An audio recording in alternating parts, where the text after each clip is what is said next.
Good evening, guys. It's working, bringing you a quick update on EOS. Hope you guys are having a wonderful evening. We're looking at EOS to the US dollar on Bitfinex 4-hour chart, guys. And yesterday we spoke. I'm going to just zoom in here a little bit. Yesterday we spoke, guys. EOS was sitting up here in this zone. I told you more than likely we were going to see a pullback. I said it might go as high as this $6 area, come into this order block, and then I expected a very, very strong rejection. That's exactly what we got. Didn't even quite make it into that $6 order block, guys. Ended up coming up, making that high of about 595, getting a strong rejection, coming back down. I told you guys yesterday that based on that rejection, this was going to determine whether or not we were actually going to be in a more of a sustainable uptrend. I told you that retest was going to be critical. I told you I was going to short it more than likely from this zone down to possibly just 590, or excuse me, 570, expecting the retest down below here at 570. What ended up happening, price came down, had a small little retest, moved sideways, didn't get any kind of a bounce at all. I told you that if it did break down below the bottom of this support, it was going to come back down and test more than likely this demand zone between 5.60, 5.10. That's exactly what happened. Price ended up breaking down. From a trading perspective, I played both sides of this. I ended up shorting, excuse me guys, something in my throat here. I ended up shorting at 590. Coming back down, I almost got out there at 570. I didn't. I ended up holding the short. I was watching weakness play out in the market. However, I also expected a possible bounce in that area, so I took out a small buy with a very, very tight stop loss in that area as well. Playing both sides of the market, so I had a long and a short position. Both were open. Very tight stop losses on both, and that is a tactic that if you guys are learning to day trade, again, do not do this with actual money. Make sure you practice this tactic on paper trading before you actually do it. But it protects you, kind of lets you benefit either way it goes. We knew there was going to be a reaction somewhere at 570, either a bounce or a continuation to the downside. The probability of sideways movement was very low. So again, playing both sides, price ended up going down. I immediately got stopped out at 565, very, very tight stop. Immediately got stopped out. Price ended up coming back down. I got out at 540, and price ended up coming all the way down to I should have let it ride, but hey, I was very happy with the profit that I made. I'm a conservative trader, and price ended up coming all the way down to 516. A small bounce down there, guys, not much at all, and now we're sitting at 5.23. This is a very, very bearish indication, guys. We've had absolutely no major reaction coming this deep into this demand zone. No major reaction at all. Now, coming back over, we look at where this demand zone was created. It's back in here. We can see the low is 510. 5.10 is the low. We have not tested that low yet, so we could see price ended up coming down, testing the 510 zone, double bottom, right back up. That's a possibility. As of right now, guys, it's just, as I said, it's just not looking. I'm seeing no indication of a reversal of any kind. We come out here with pull to the daily. Daily, we have this small little order block up here, created a little bit of a supply zone. Drop down, looking extremely bearish engulfing candle. The volume is all selling. For the most part, guys, so I wouldn't be surprised to see price come back down, possibly, as I said, double bottom. If we don't get a bounce at that double bottom, if we don't get a bounce at 510, and I do think it may test 510, if we don't get a bounce there, $5 is going to be the absolute bottom low. It's a good psychological number. There is a tiny bit of support at $5. If we come back here, we can see there's a little order blocks back in this zone here, so I would expect to find some support in the $5 region. As I said, good psychological number. We also have a little bit of support back here with a small little order block all the way back when. If that $5 does break down, guys, there's almost no support between $5 and $4. I mean, there just really isn't. If we come back here, we can see this is almost a free fall between $5 and $4. So if $5 does break, I do think there's a very high probability we're going to come down to 4. Doesn't mean that has to happen, guys. Market makers can move this in any direction they want. So I'm not saying that is going to happen. In fact, market makers know that a lot of people are probably going to go short if it does break $5, expecting a quick drop to 4. So it's the way they are. It makes sense. They would probably trap people in shorts and then move price in the opposite direction very, very quickly at about maybe 470 just to fake out the entire market. But just to give you kind of a psychological perspective on how a lot of these whales think. But anyway, from a pure TA point of view, if 5 does break, it'll be a very, if it breaks decisively, not by a wick, but a decisive break, more than likely a quick drop to $4 would be logical. To the upside, hoping for a double bounce. If it does double or double bottom, excuse me, bounce off that double bottom at 510 area. If that does end up happening, guys, we're going to more than likely come back up, retest this order block here between about 560 and 545, somewhere thereabouts, guys. Price come up, hit this order block. That'll be a major test for the bulls. If they can break above this order block here, we've got one right above that as well, sitting at the prior order block at about 570, somewhere thereabouts. So it's also going to have to break that order block as well, guys. So things just are not looking. There's a lot of resistance now to the upside that the bulls are going to have to manage to push through, and we just aren't seeing the volume. We aren't seeing the buyers coming in to push it through.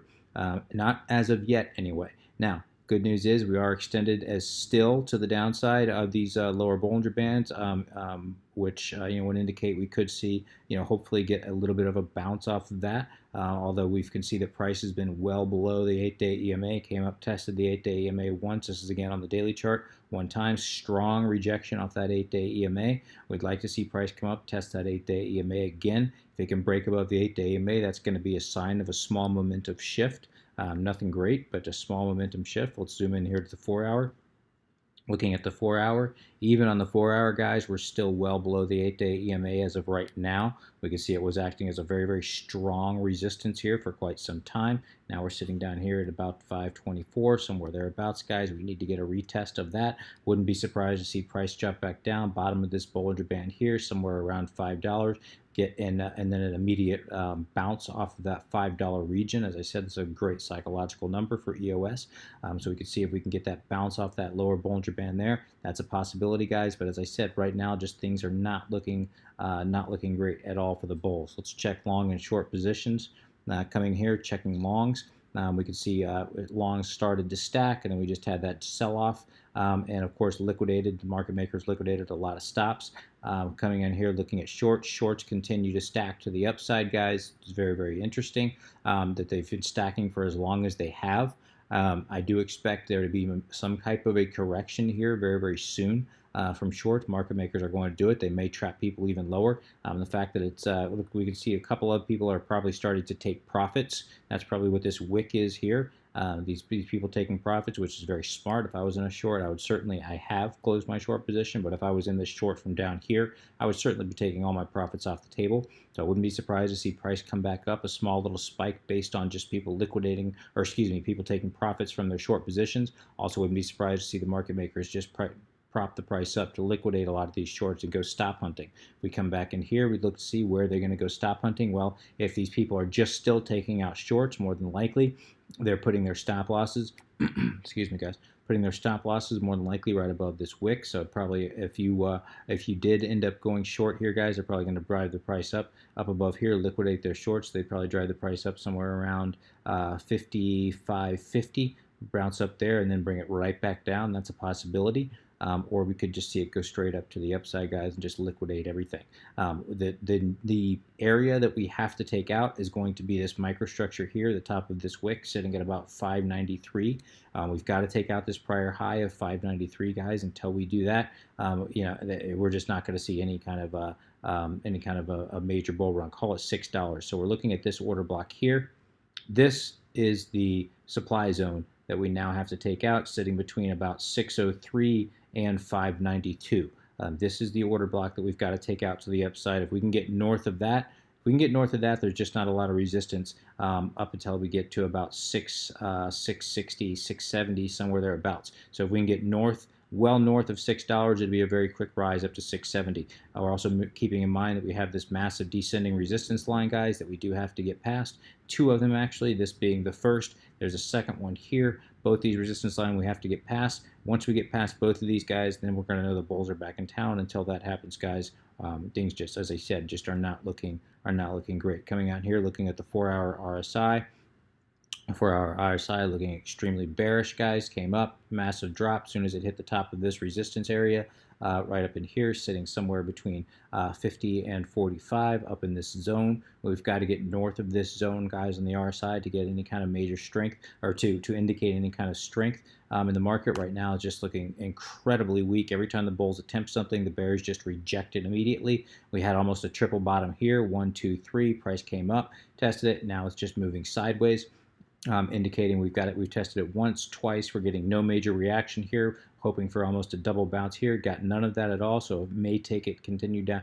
Price may continue down lower, possibly bringing it down to that $5 area, as I was talking about. We come in here, we look at the daily. Daily showing the same 1, 2 double top, or excuse me, double bottom, no major bounce at all. Very, very, very bearish, guys, that the daily can sit here, double bottom like this with no major reaction at all. Not good at all, guys. So we could see price come down a little bit lower, as I said, than we have now. Looking in the past here, if we go back here, this is on Bitfinex. We can see that price is currently on Bitfinex. Now, the EOS to the dollar has not been on Bitfinex for very long, but we're currently about as low as the RSI has ever been. Granted, it's only been listed, EOS to the dollar has only been listed since it looks like mid-July of last year. So it's only been listed about a year, but we are as low as the RSI has been since it's been on Bitfinex, guys. Extremely, extremely bearish, sitting at 24 and getting no major reaction at all. That is extremely bearish. We come out here, we look at the weekly. Weekly sitting here at about 40 or so, extremely, extremely bearish as well. Come out here, we look at the hourly chart. Hourly chart sitting here at 31. The fact that the hourly is not oversold at this point, guys, is also rather bearish. I would want to see this down in here at the price levels that we're at, and we're not seeing that at all, guys. We're not seeing that at all. It's just, as I said, just extremely bearish signals all around, guys, but it does look like we're starting to bottom out. We're looking at the stock. This is on the 1-hour stock. RSI is very oversold. Interestingly enough, we look at the 4-hour. 4-hour RSI is overbought, believe it or not, indicating we may have one more push down. Come over here, we look at this from an Elliott perspective, guys. I'm looking at this as a 1, 2, 3, 4, possible 5. Could you count it that way? Yeah, you could. Or you count it as a 1, 2, all of this as a 3. Came back this as the 4, and now we're coming back for our 5th wave. That's how I'm counting it, guys, and if that is in fact the case, this 5th wave could come down as low as $4. So we need to be very, very, very careful of how we're playing this market. If you're dollar cost averaging in, I would definitely keep fiat on the side, knowing price could drop well below here, possibly hit the $4 region. And if it does hit $4, guys, if this does hit $4, this is where I'd almost, if you got fiat on the side, you never want to go all in. You always want to have some on the side, guys. But this is where I'd be tempted to go all in if we ever got down here to $4, guys, on EOS. This would be. This would almost be an all-in position for me if we go down here to $4. But $5 starting to dollar cost average where we are, it certainly makes some logical sense. So anyway, guys, these are my quick thoughts on the EOS. If you have any comments, questions, suggestions, please let me know in the comment section below. As always, guys, if you do appreciate these videos, I would certainly appreciate an upvote, a re-steam, or a like, depending on where you're viewing this. Anyway, guys, until next time, please trade safe. This is Working, signing out.